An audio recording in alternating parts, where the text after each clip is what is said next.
Bom dia, boa tarde, boa noite, sejam bem-vindos a mais um episódio do Tudo é Possível Podcast, agora na nossa sessão Finanças. Tudo é Possível Finanças. Eu, Karim Feres, com o meu parceiro Fábio Urdi, que às vezes está, às vezes não está, recebendo pessoas fantásticas, explicando pra gente um pouquinho desse mundo de finanças que parece um mundo inexorável, mas a gente consegue, eles estão explicando de uma forma muito legal, onde até eu tô ficando meio apaixonado e por isso que eu tô nessa vestimenta maravilhosa. E olha, se você não tá inscrito no canal ainda, inscreva-se. É só você apertar aí no inscrever-se, aí você vai aparecer inscrito aí, porque tá inscrito no canal. Então, sem mais delongas, vamos receber os convidados de hoje. Sejam bem-vindos! Marcos já esteve aqui. Prazer voltar aqui, cara. Marcos Matos? Exatamente. Obrigado pelo convite. Sempre bom poder estar aqui com você. O prazer é meu. Gostei muito das explicações de você. E hoje o Marcos está acompanhado do Guilherme Viveiros.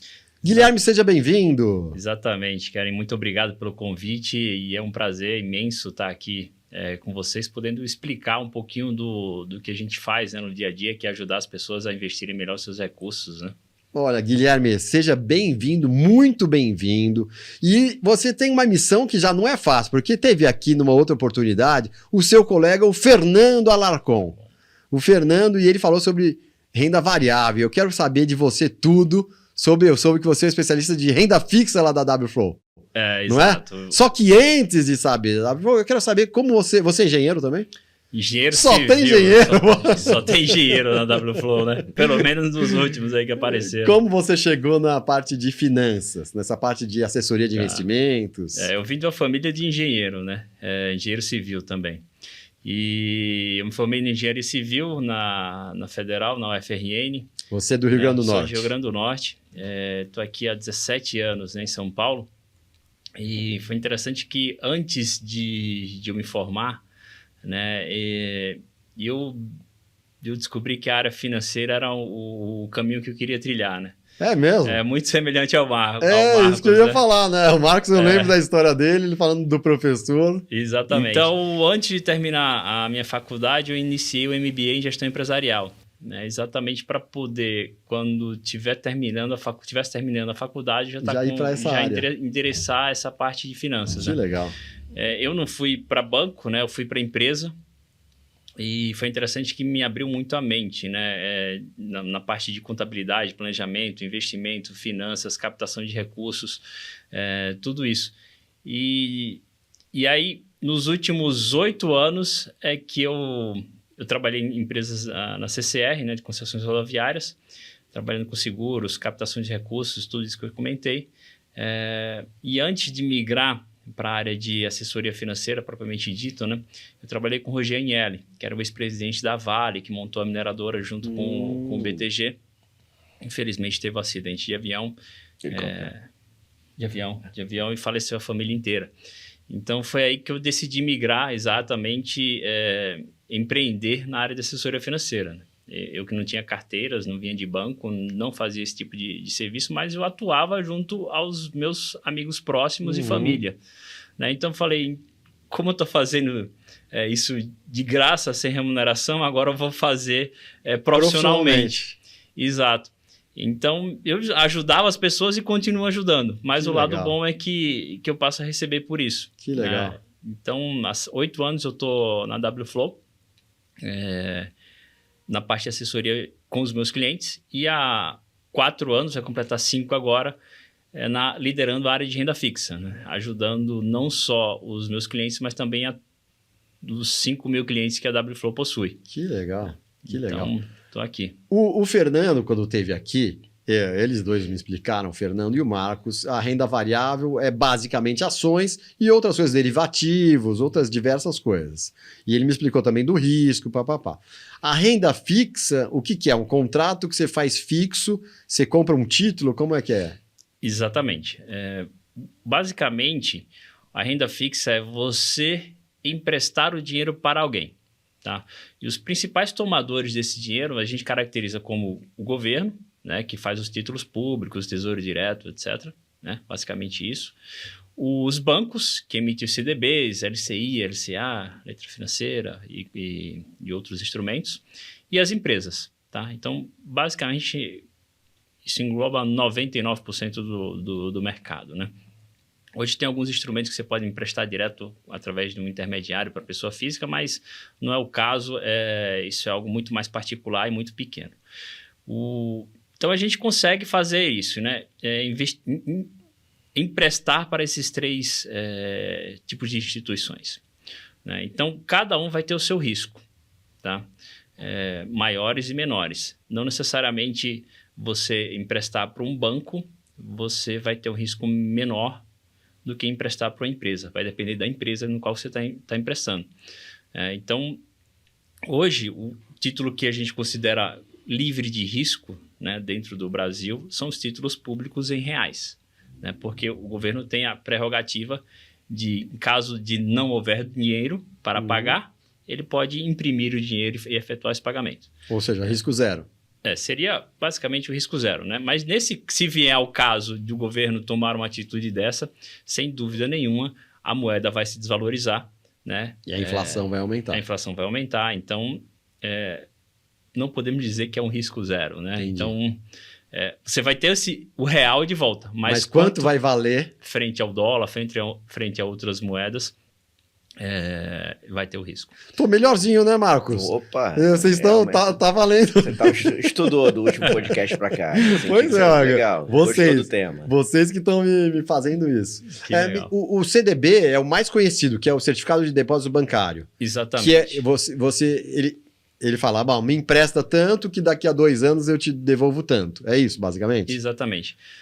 O CDB é o mais trivial, né? Que é aquele dinheiro que a gente geralmente deixa no banco, né? E tá ali meio que parado e o banco fala assim, olha, me dá esse dinheiro aqui, me empresta esse dinheiro que eu pago uma taxa básica aí, vamos dizer, em torno de 100% de CDI. Né? E quando você quiser, você resgata. Né? Então, esse CDB que a gente chama de liquidez diária, né? Que você empresta e pode resgatar a qualquer momento, esse é o investimento mais básico, digamos, que a gente tem, né? Porque te dá 100% de liquidez quando você quiser. Você tem um risco, né, do banco via falir, né, mas até R$250 mil, né, nessa instituição, você tem o dinheiro coberto pelo fundo garantidor. Integralmente. Integralmente. Tá? Limitado até 250 mil. Né? Então, esse é o beabá, né, o que basicamente a maioria faz. Né? Outro também muito falado, mas que agora está tendo um resgate maior, né, é a poupança. Né? Boa parte dos investidores de renda fixa no Brasil ainda investem na poupança. É mesmo? É a maior parte? Tem essa...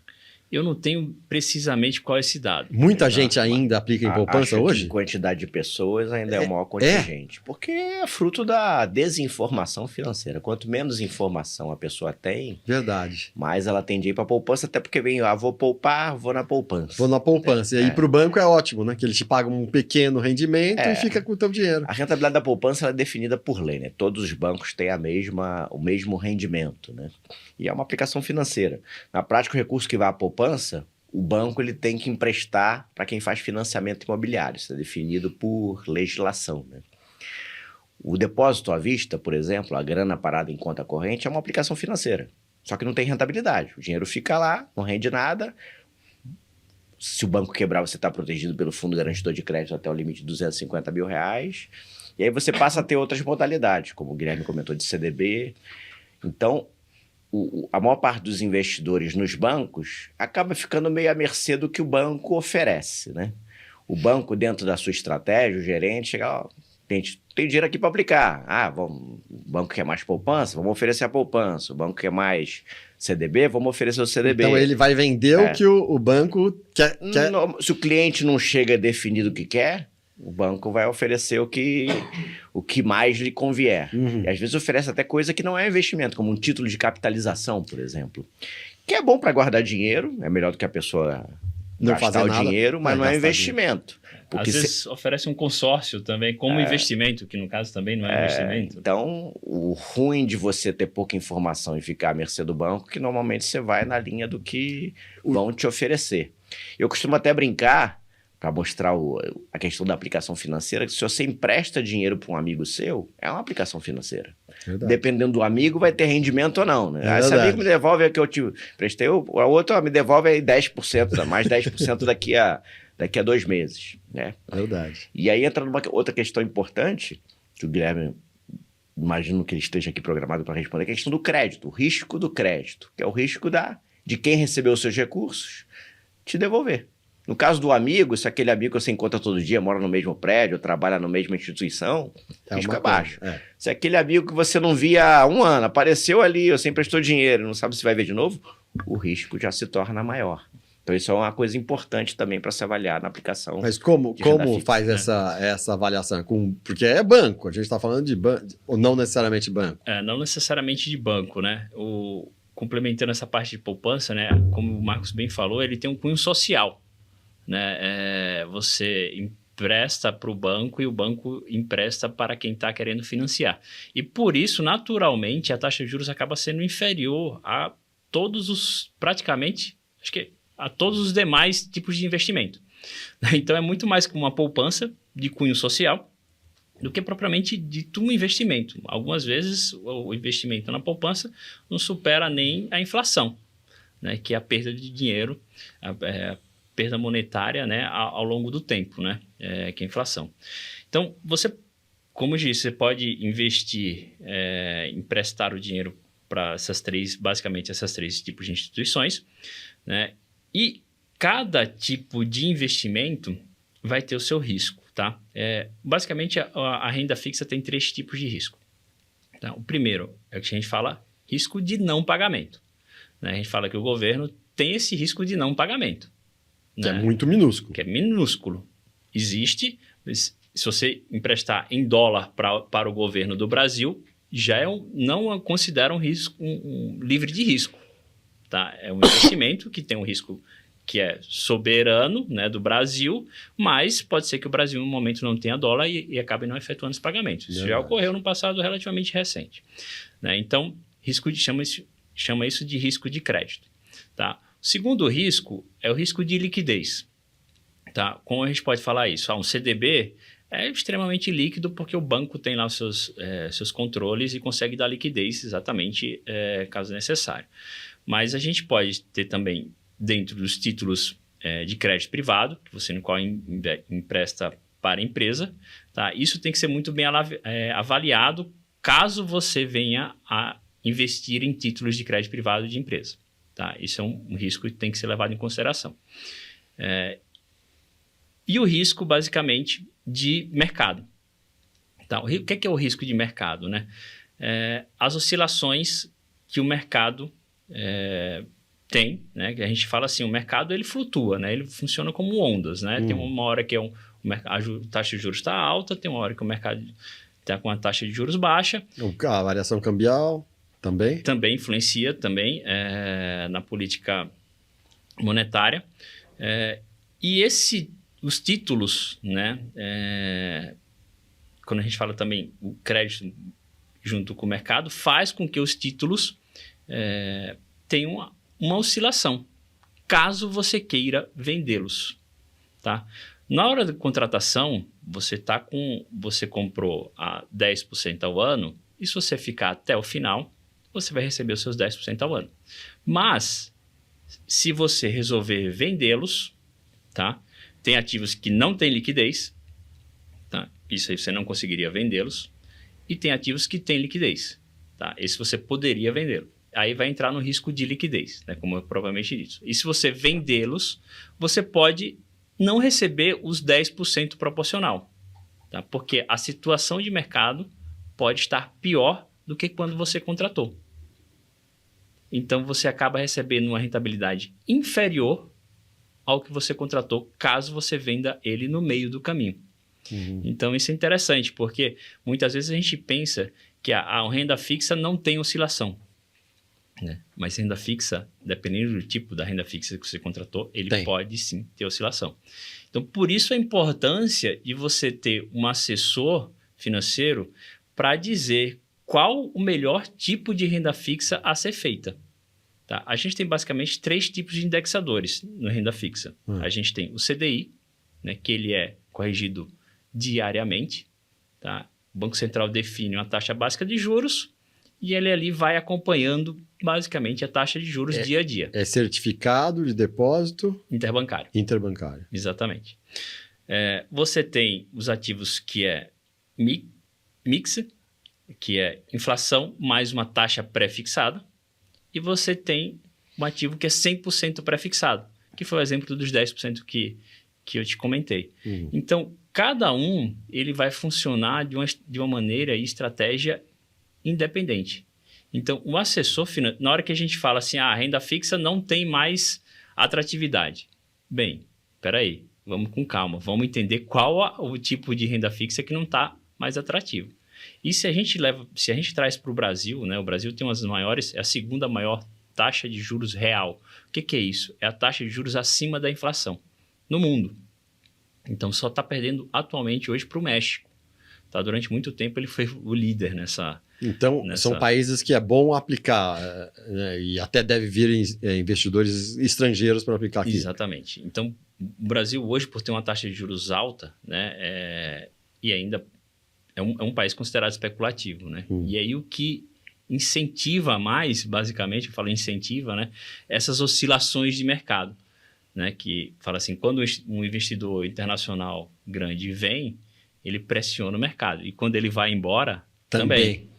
Né? Então, por isso que maior a volatilidade do Brasil em virtude disso, né? Por ser um país especulativo e tem, naturalmente, por ser especulativo, altas taxas de juros, né? Para poder atrair o capital do investidor internacional. Marcos, quer fazer algum acréscimo? Quero. Acho que é importante aqui, até imaginando que boa parte da nossa audiência aí deve ser como são a maior parte das pessoas que trabalham conosco. Tem pouca informação financeira, não conhece eu tô vendo que eu tenho muito pouca informação também. Esse é o normal, né? As pessoas conhecem muito daquilo com que trabalham, né? Área, advogado, né? Engenheiro que trabalha lá na obra, trabalha na fábrica, né? Etc. Né? Apresentador de podcast. Exatamente. Então, por exemplo, a questão do risco de crédito. Se você tem um CDB do Itaú que te paga 11% ao ano por 2 anos e tem um CDB do banco XPTO, um banco desconhecido, que paga os mesmos 11% ao ano por 2 anos, por que você investiria nesse banco menor? Não tem motivo, né? Esse banco menor, o que ele vai fazer? Ele vai te oferecer uma taxa maior para fazer com que você deixe de investir no Itaú ou num grande banco para investir com ele. Vai oferecer 12% ou 13% ao ano. Ah, mas o risco desse banco menor quebrar é maior? É maior. É maior. Mas a gente tem a figura do fundo garantidor de crédito que ameniza boa parte desse risco, tá? Mas se por acaso o banco menor quebrar, você vai levar de 1 a 2 meses para receber seu recurso. Nesse período você fica sem rentabilidade. Então você tem um pouco mais de risco. Entendi. Então a questão do risco de crédito é qual é a empresa que eu vou emprestar meu dinheiro e quanto é que ela vai me dar de rentabilidade. E aí você vai ponderar com a ajuda de um assessor, não, vale mais a pena que vou assumir mais risco, mas vou ter mais rendimento ou não. Então o risco de crédito é um pouco disso. O risco de liquidez é, eu investo no CDB do Itaú que vai me pagar 11% ao ano por 2 anos. Mas o próprio Itaú tem um outro CDB que ele te paga 12% ao ano por 4 anos. Entendi. Então você prazo... você vai ponderar, consigo ficar mais tempo ou não.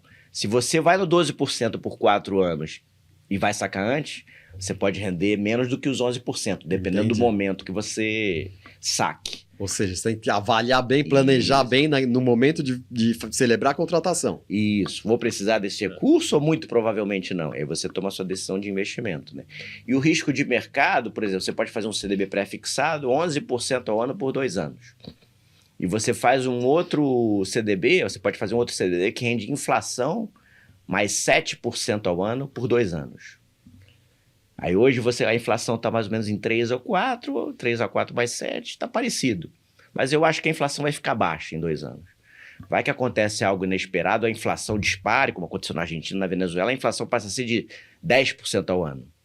Então você sofreu risco de mercado. Se você investiu no pré-fixado a 11%, a inflação disparou, você está rendendo menos em relação à inflação. Então depende do índice que você escolheu e dos componentes de mercado. O principal deles é a inflação. Se a inflação disparar e você tiver pré-fixado, você pode sofrer. Se a inflação disparar e você tiver indexado à inflação, não vai ser um problema para você. Então, não sei, mas é mais ou menos nessa linha, esses 3 riscos que ele comentou. Entendi. Então, você percebe que, além dessas possibilidades, né, que a gente fala que é amplo, para quem você empresta e que tipo de indexador, né, se a gente faz pós-fixado, pré-fixado, inflação, né, você ainda pode usar instrumentos derivativos, assim como tem a renda variável. Né? Então, você coloca mais... A gente pensa que renda fixa é tão simples, né? Mas se você quer realmente ter uma performance acima, e aí a gente considera até bem acima da média de mercado, você tem que estar bem assessorado. Porque a gente fala assim, as pessoas costumam dizer que sabem um pouco sobre ações, né? O que a grande maioria, de fato, não estudou, então provavelmente não tem todo esse conhecimento. Renda fixa, a gente pensa que é muito mais simples, né? Mas acaba, na cabeça da grande maioria das pessoas, é muito mais complexo do que eles imaginam. Porque além de tudo isso que o Marcos falou, tem também a escolha dos prazos, né? Que prazo fazer cada ativo. Falando em termos de estratégia de investimento, né? Qual momento, qual prazo é melhor para cada indexador. Então, o que traz o reflexo na taxa que ele vai receber no futuro.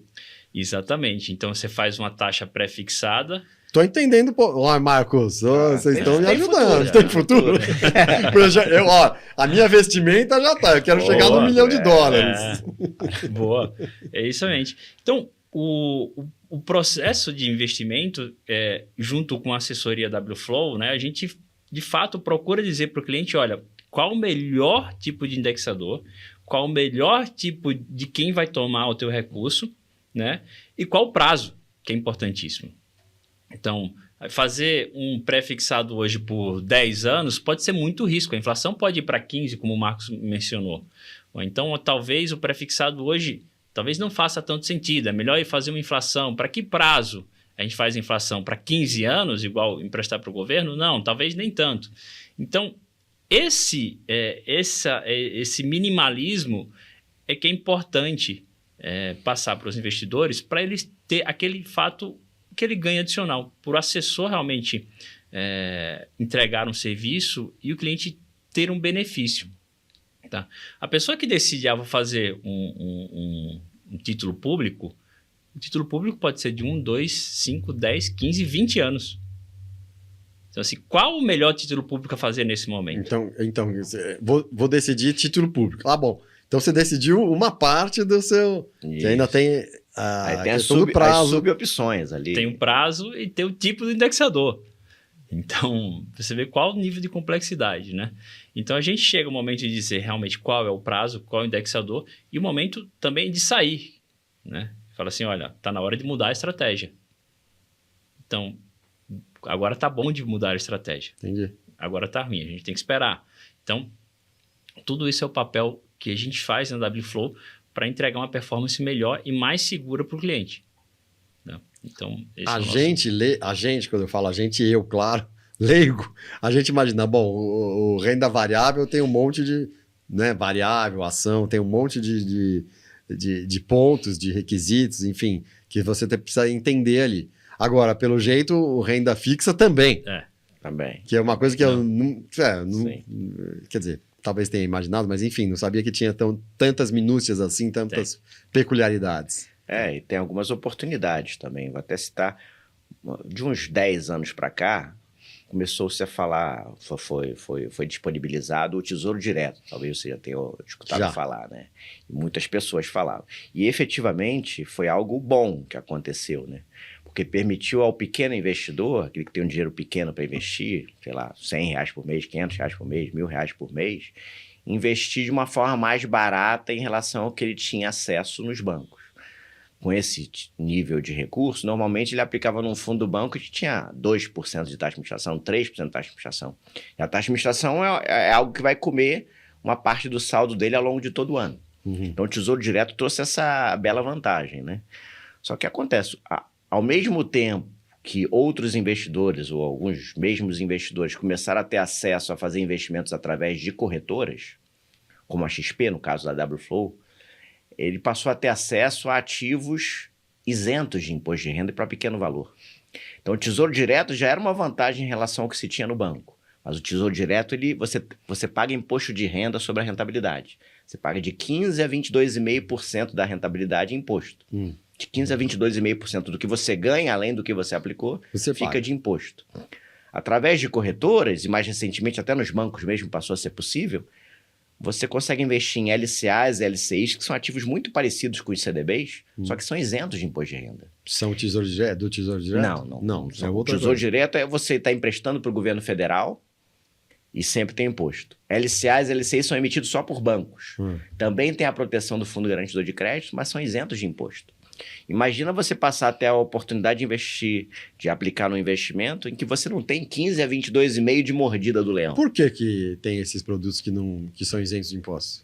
O governo usou isso para incentivar os mercados de agronegócio e imobiliário. Porque sempre que você aplica numa LCA no banco, letra de crédito do agronegócio. O banco tem que emprestar esses recursos Para o agro. para o agronegócio. E na LCI, letra de crédito imobiliário, tem que emprestar para financiamento imobiliário. Então, é uma forma do governo incentivar que hajam recursos para investir nesses mercados. Então, essa é a vantagem.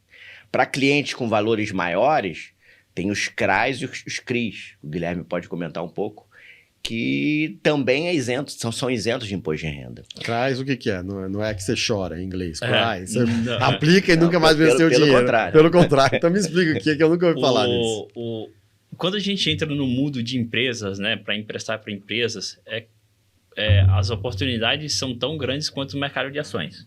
Tá? Você vai emprestar para as empresas de mercado que estão sendo negociadas ações.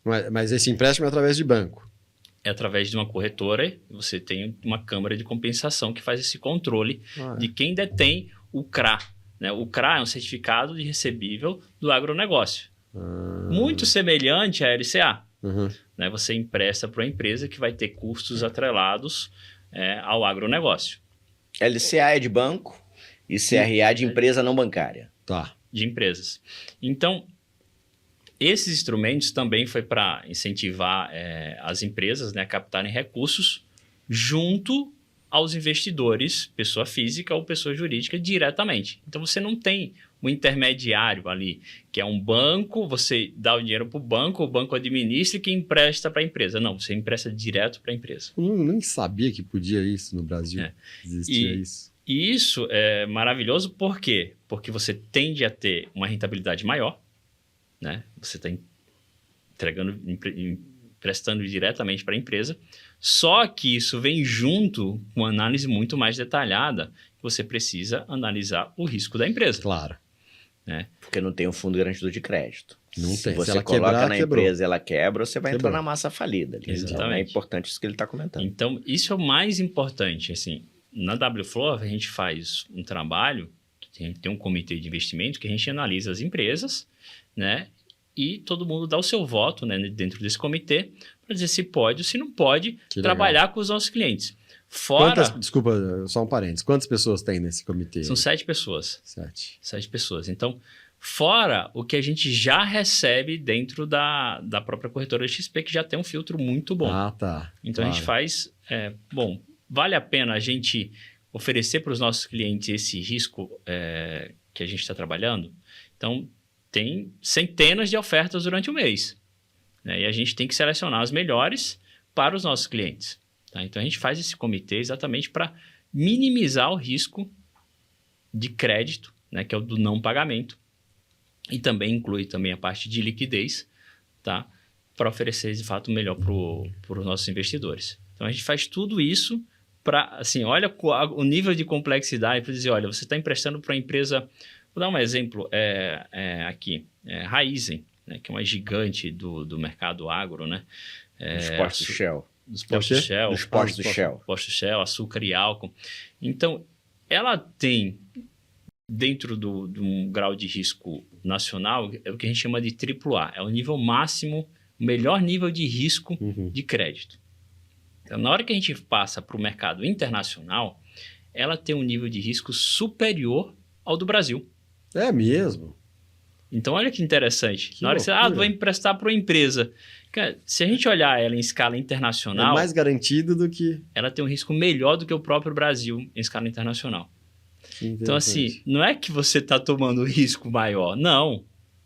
Você está tomando um risco equivalente praticamente ao risco Brasil. Se você fosse emprestar em dólar para o Brasil e fosse emprestar em dólar para a Raizen. Então, os riscos acabam sendo menor da Raizen do que para o Brasil. Você falou CRA, essa é para o agro. E CRI também, você falou. CRI é o quê? CRI é Certificado de Recebível Imobiliário. É a mesma coisa, só que relacionado a ativos imobiliários. E ainda tem as debêntures, que são... É como se fosse um CDB emitido por empresas não financeiras. Ela precisa de dinheiro, quer tomar dinheiro emprestado, ela emite uma debênture. Mas essa tem o banco.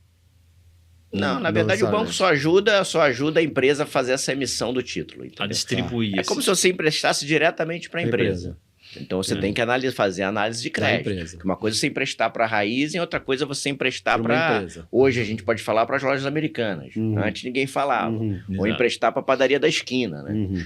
O risco é maior. Então, você tem vários ativos, né? O imobiliário, por exemplo, é para construção de imóveis, para financiar pagamentos de aluguel. Então, isso é o CRI, né? que as empresas utilizam. Você tem o CRI, o CRA, as debêntures, né? Tem debêntures incentivadas, que é para o mercado de infraestrutura, e agora a gente está vivendo um boom, né, de investimentos em infraestrutura. Então, a gente vai falar muito sobre debêntures, tá, nos próximos anos, porque isso foram contratos firmados há 2, 3 anos e agora estão sendo executados, né? Então, a gente vai ver muito saneamento, muito energia, muito rodovia, né? Essas são as debêntures que são as debêntures incentivadas para financiar a infraestrutura nacional. Essas debêntures incentivadas, assim como os CRAs e os CRIs, são isentos de impostos, tá? Então, também foi para beneficiar e incentivar esses mercados, né? Então, o leque de renda fixa é maravilhoso. Nossa, talvez até maior do que o renda variável, Marcos? Não é tão grande quanto. A partir de um certo tamanho de quantidade, é muito grande. Impressionante, não tinha a mínima ideia disso. Não, eu acho que um ponto importante de se comentar aqui, que não vale só para renda fixa, né? E que muitos investidores às vezes não conseguem captar por falta de assessoria, é que existe alguns poucos ativos que permitem o investidor não pagar imposto de renda. Imagina, nesse país que a gente paga muito imposto, a gente tem algumas poucas oportunidades para não pagar imposto, pagar menos imposto, a gente tem que tentar aproveitar. Então, na renda fixa tem as LCAs, LCIs, CRAs, CRIs, debêntures incentivadas, que você não paga imposto sobre o rendimento. Na renda variável que a gente conversou outro dia, se o investidor ele vende até R$20 mil em ações por mês, um valor máximo de R$20 mil, sobre o ganho dessas ações, ele não paga os 15% de imposto de renda. Se a pessoa faz declaração completa de imposto de renda e faz um aporte na previdência privada, até 12% da sua renda, vai ter um benefício fiscal no momento do aporte. Fundos imobiliários e fundos do agronegócio distribuem dividendos, como se fosse um aluguel mensal, isentos de imposto de renda. Ou seja, o investidor, principalmente à medida que ele vai tendo mais recursos para investir, ele estar bem informado ou buscar assessoria para ter essas informações acaba trazendo esse benefício. Eu ia perguntar isso, quer dizer, porque é muita coisa que a gente desconhece, né? E que a gente não tem nem noção, como eu, que me julgo um cara relativamente esclarecido, não tinha a mínima noção disso. Então, quer dizer, tem que procurar mesmo. Você buscar informação, para quem tem tempo, tem interesse, você estudar, ler jornal. Maravilha. É um caminho. Só que a maior parte das pessoas não tem esse tempo e muito menos o interesse. Então, nesse aspecto, você buscar uma assessoria, alguém que te ajude com relação a essas informações, aos investimentos, acaba sendo o melhor caminho. Se a gente tivesse, né, Porque eu queria saber de vocês o que vocês acham, né? O poder da educação financeira. Porque a gente não tem, a gente devia... É uma coisa que eu sempre falo, o Fernando comentou isso também aquela vez. Se a gente tivesse educação financeira desde criancinha na escola, era uma coisa, né? Eu não sei se alguns países têm isso, acho que é uma coisa que o Brasil devia ter. Mas não temos. Então é uma coisa que eu tô vendo hoje em dia que essa assessoria financeira é indispensável, né? Para você ter principalmente para você ter uma tranquilidade do futuro. A educação já é muito importante, né? É a base da sociedade, né? A gente vê que os países que investiram em educação nos últimos 20 anos, como a Coreia do Sul, se transformaram. Verdade. Né? E a parte da educação financeira também deveria entrar junto com a própria educação, né? Acho que faz parte da educação. Verdade. De uma educação como um todo, né? De cultura, etc. Então deveria fazer, né? Mas no Brasil não... Deveria fazer. Tem leis tramitando agora exatamente para incluir, eu não sei se foi aprovado recentemente ou não, nas escolas, né? Essa parte de educação financeira, que como o Fernando falou no podcast passado, né? O que é os juros, né? O que é a inflação? A gente cresce sem realmente saber o que é os juros e o que é a inflação. A gente só vai descobrir isso quando realmente está... se depara com uma situação que a gente às vezes passa por cima ou realmente vai procurar um pouquinho para aprender. Verdade. Porque você comentou até anteriormente, né? Quando o Guilherme falou de juros altos, né? Quando se tem juros altos, para quem investe, é maravilhoso, né? Quanto maior os juros, principalmente em relação à inflação, mais você está crescendo o seu patrimônio, o poder de compra do seu patrimônio. Verdade. Agora, para o crescimento do país, para quem precisa se financiar, para quem quer abrir seu negócio, é péssimo. Verdade. Então, o ideal é que o país estivesse arrumado, se arrume do ponto de vista econômico e fiscal, para que a taxa de juros possa cair, porque vai ser bom para o crescimento do país e ainda vai continuar sendo bom para quem investe também, só que naturalmente as pessoas tendem a buscar algo menos conservador para ter mais rendimento de acordo com o seu perfil. Mas, do jeito que a gente está hoje, né, você consegue encontrar na renda fixa opções de investimento muito rentáveis. Excelentes. Acho que se viver nos Estados Unidos, um exemplo, de renda fixa, através dos rendimentos de renda fixa, você tem um rendimento de 4%, 5% ao ano, né? Enquanto aqui você tem um rendimento de 10%, 12% ao ano, né? Então, os juros é muito diferente, né? Então, lá, o incentivo vai a você investir em algo de maior risco, né? Em ações, em empresas, seu próprio negócio. Diferentemente aqui no Brasil, né? Que você tem um conforto muito grande em receber 10%, 12% ao ano em uma renda fixa e não necessariamente precisar ter rendimentos maiores em ações. Então, como o Marcos bem falou, são antagônicos, né? Os juros muito alto acaba desincentivando o investimento em empresas e na economia em geral. A pessoa prefere ficar confortável numa renda fixa do que ficar correndo um risco de uma empresa ir bem ou não, né? Interessante. Ô, Guilherme, eu queria saber de você, eu perguntei isso para você, uma dica de livro que a gente pergunta às vezes para os nossos entrevistados, uma dica de livro que te marcou positivamente, que você daria essa dica? É um livro que me marcou muito, me deixou muito inquieto quando eu li, é Os Segredos da Mente Milionária, né, de Rockefeller. Realmente, assim, quando eu li, foi um dos livros que mais me deixou inquietos durante a leitura, né? E faz você pensar muito sobre o que você quer, o que você almeja no seu futuro, tá? Então, esse é uma dica para quem está realmente procurando aí algumas mudanças de vida e novos objetivos. Eu acho que vale a pena a leitura. Eu li esse livro faz muito tempo, mas eu lembro que eu fiz uma pesquisa aqui, ele dá 10 dicas. O autor é T. Harv Eker, né? Que é um canadense que fez fortuna nos Estados Unidos, e ele dá dicas de... E a primeira é: assuma o controle da sua vida. O que vocês podem dizer disso? Acho que para tudo, realmente, quanto mais no controle você estiver sabendo do que precisa ser feito, do que tende a acontecer ou do que pode acontecer, sem dúvida nenhuma, tende a ser menos intranquilo seu caminhar para frente. Do ponto de vista financeiro, como eu já citei da outra vez, também é essencial, né? Saber quanto você ganha, quanto você gasta, quanto você está economizando e o que você precisa fazer para poder se aposentar, parar de trabalhar com uma certa idade. E se você não conseguir fazer isso sozinho, chame um assessor financeiro. É isso? Se você não conseguir se organizar ou assumir esse controle do ponto de vista financeiro sozinho, muitos não conseguem. Você ter uma assessoria, uma ajuda nesse sentido, sem dúvida nenhuma ajuda, né? Bem posicionado, né? Eu tenho em mente muito essa parte de assuma o controle da sua vida, saiba onde você está e aonde você quer chegar. Legal, né? Isso, hein? Agora eu consigo saber onde é que eu tô. E aí o segundo passo seria, que é muito importante que você falou, tipo uma assessoria financeira. Aprenda, né? Você poderia falar, eu sei onde é que eu tô e onde eu quero chegar, mas eu não tenho conhecimento, né?